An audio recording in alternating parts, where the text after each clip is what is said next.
Bem-vindos ao vídeo demonstração do carregador LE-233FC. Na embalagem possui um cabo USB-C para ser utilizado com a fonte.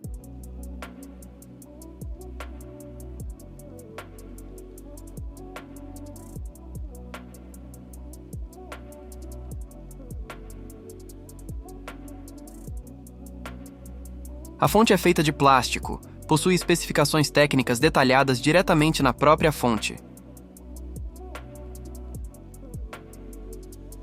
Tem duas entradas USB, sendo possível carregar dois dispositivos de uma vez.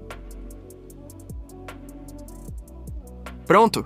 Agora você já sabe as funções do carregador LE-233.